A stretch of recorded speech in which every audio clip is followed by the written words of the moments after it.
What's shaking, my friends? Welcome back to the channel. My name is Shay, and today we're going to talk about all of the 2025 disappointing books, worst books, DNFs I had in any genre that was not romance. I cannot combine these two because that will be a very long video. This is going to be every genre except for romance. So I have my phone here. I'm going to try not to make this video super long or ranty, but I have quite a lot of books that I didn't get along with. So we'll go ahead and start with worst books or disappointing books. I kind of put my disappointing worst books in the same category. So we'll talk about it as we go through. I did have a copy of this book, and I don't know if I still have it or if I got rid of it. I cannot recall. But this is a book that I think everybody was hyped. Beautiful cover. Thought that it would be a beautiful book. And that's going to be Watermoon. And my issue with this particular book was that I just felt the story was very convoluted. The romance was not believable, and also it was a very like insta-lovey type romance, and this book wrapped up super quick, and I was like, we're here once and now we're here, and I don't know how we got from here to here, and it just was not my cup of tea, but it does have a very beautiful cover. Into the Labyrinth by John Beers. This is a self-published book, and normally I don't like to talk too terribly about self-published books. I think that this is a series for a lot of people. It just wasn't for me. I read this series because there was a Kickstarter going on with these beautiful editions that I thought about buying, but I'm glad I didn't. I read the first book in this series and thought it was fine. I think this was a issue with a series being overhyped. So sometimes that can happen in self-published communities where certain people overhype books. And I'm not saying that this isn't a good book. It is. I would consider it more. I thought that it was less exciting. It was less exciting than I thought it would be, than the premise seemed it would be. But anyway, I did like the first book enough to continue on to the second book, and I wound up DNFing the second book because I just realized like I was not into the story or the characters as much as I wanted to be. But also, I also think that this could be a little bit of an issue of me having that fantasy fatigue last year. So this was just disappointing to me. Not a bad book by any means, but just disappointing because overhyped, I think. A Sorceress Comes to Call by Miss Kingfisher. So I know that people absolutely positively love this book. And I think this also was a situation where I felt like the book was super overhyped. The book was fine. It had kind of like a gothic feel to it, and I normally eat those up. I love those. But this story was just very slow to me. Nothing really continued to happen in the story that grabbed my attention or kept my attention.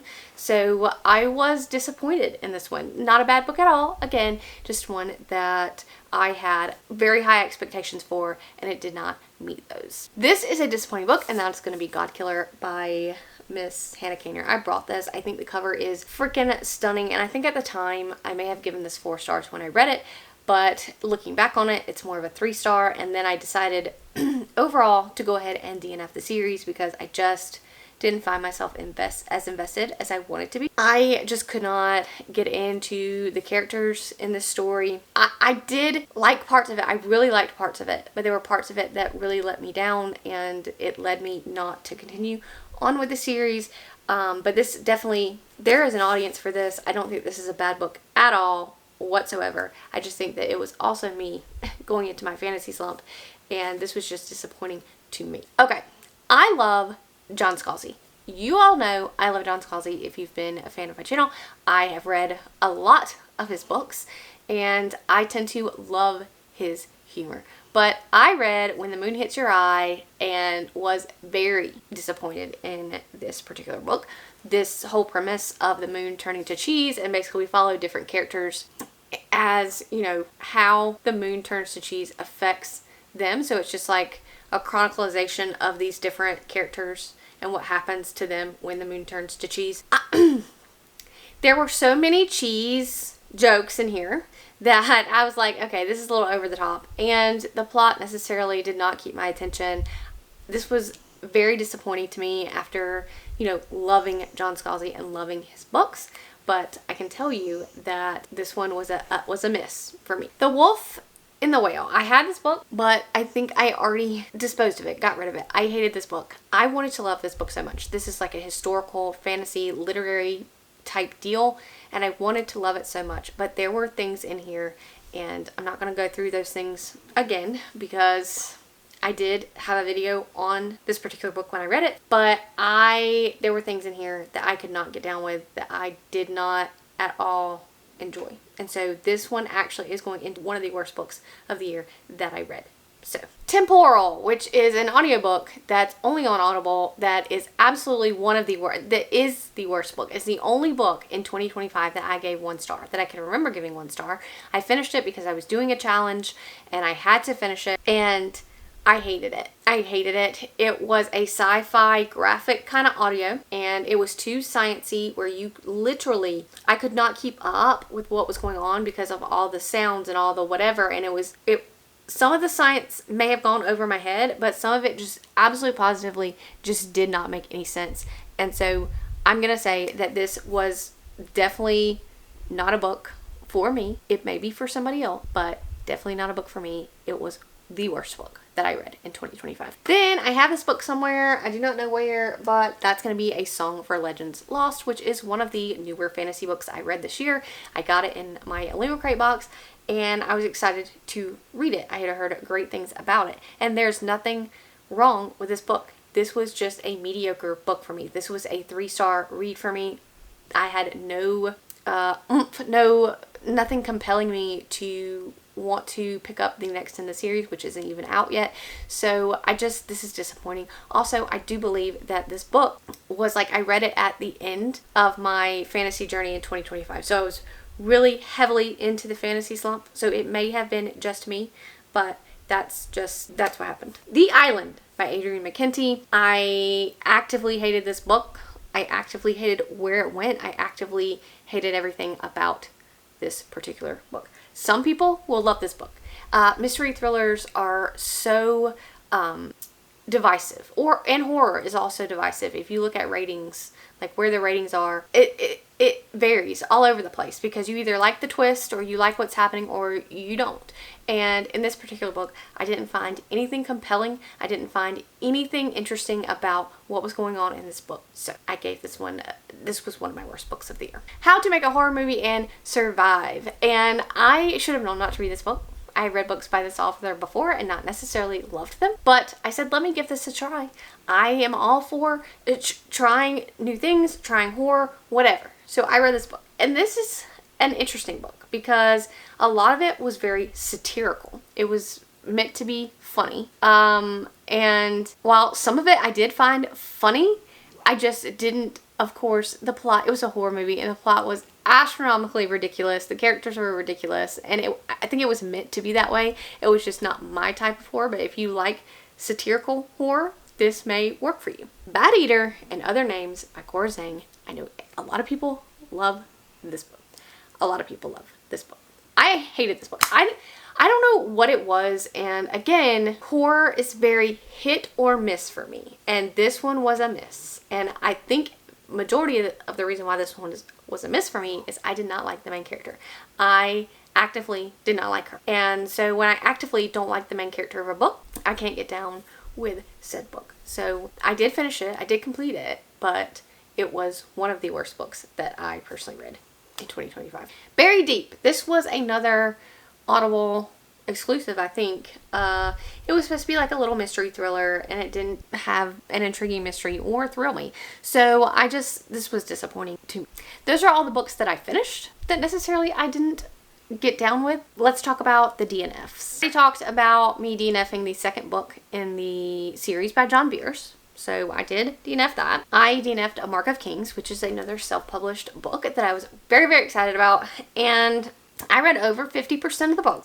When I'm at 50% mark of a book, I expect to care more about the world and the characters than I did in this story, and I felt like there was a lot of info dumping. This is a very long book and lots of info dumping, and my brain just doesn't work that way in reading. I can't sit here and process a ton of information at once. And so I just decided, like, I'm not having fun with this book, so I'm gonna put it down.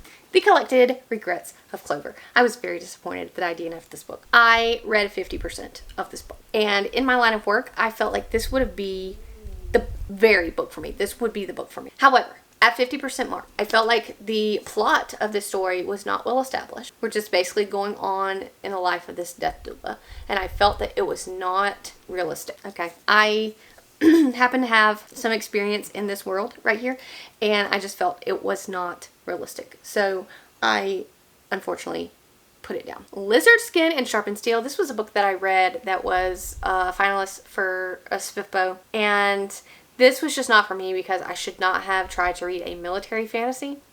And I did try to read a military fantasy, and I didn't care. I found myself not caring. I didn't feel like I was connected with the characters, and I also just, dinosaurs, reading about them, I just don't think they're my jam. This Tenderland. So this Tenderland is a great book. I think it is a phenomenal book. I read 50% of this book. I really enjoyed the beginning of this book. I said, oh my gosh, this is a book that is going to bring me to tears. It's going to move me. I'm going to love this. And I got about 50% in, and I still just, I didn't feel, it was very slow paced. So I didn't feel like I was invested enough in the book to continue. I was very sad about it. But I always ask myself now, if I'm reading a book, if I stop the book right now, would I think about this book again? Would I want to know what happens again? And if the answer to that is no, then I've decided I'm gonna try to DNF the book, and that's what happened here. My most recent DNF is a very sad one, and that's going to be Swordcatcher by Cassandra Clare. So I tried to read this one to get back into fantasy at the end of 2025, and I actively I read over 50% of this book. I was 55% in when I decided to DNF. I was not pulled into the story by 55% in. I did not care about any of the characters at 55% in. And I think that this is a beefy boy. I think that she spent too long trying to establish the world. And not necessarily that it was done in an info dumpy way, but an uninteresting way that didn't compel me to continue on to read the story. This was another book. Again, I'm at 55% in. Is this going to kill me to put this down?